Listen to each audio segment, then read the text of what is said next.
Palk, töökoha stabiilsus ja emotsionaalne heaolu. Need on peamised märksõnad, mida inimesed Eestis hea tööandja juures hindavad.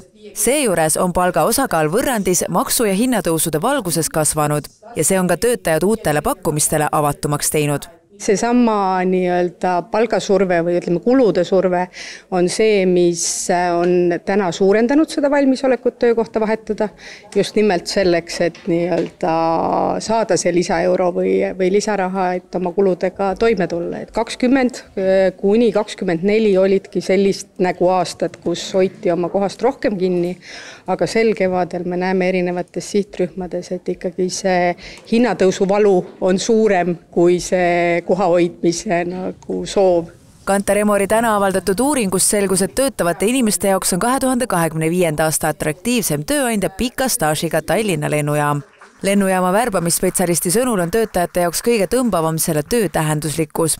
See, et saab kaasa aidata Tallinna maailmakaardile toomisele. Kõik me töötajad annavad panuse igapäevaselt Eesti ühendamisse maailmaga. Siis kindlasti meie töö mitmekesisus, meil on pea 700 töötajat, 140 erinevat ametikohta, et lennujaamas on see ametikohtade spekter nagu niivõrd lai. Palgatöötajate edetabeli esiviisikusse jõudsid veel Enefit, Tallink, Enefit Green ja Swedbank. Tudengite lemmikuks on juba 3. aastat järjest kujunenud LHV Pank. Ma ise usun, et see on ettevõtlikkus ja see, mis mõju siis meie töötajad läbi oma töö anda saavad, et LHV-s, kui sul on mõni idee mõte, siis on võimalik see tegelikult ka ellu viia, et kui on endal suur tahe ja soov olemas, et sellise vastutuse võtmine ja sealjuures ka ärategemine on see, mis inimesi LHV-s hoiab. Peale pandeemiat on mitmed ettevõtted hakanud inimesi kodukontorist tagasi kutsuma. Kantar Emor uuris ka seda, kas kodukontori võimaluse puudumine võib töökoha valikul saada saatuslikuks. Kui nõutakse kohale tulemist mingi kindel arv päevi nädalas, siis see kindlasti inimestele ei meeldi.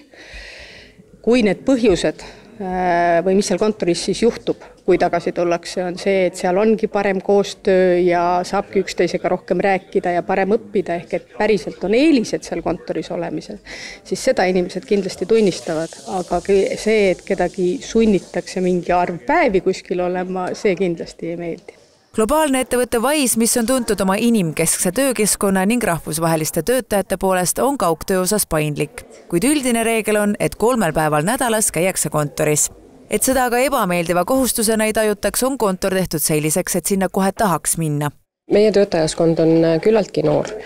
Ja kellel ei ole kohustusi minna peale tööpäeva koju, siis ta tegelikult tahaks leida seda mugavust, mida peale tööpäeva teha.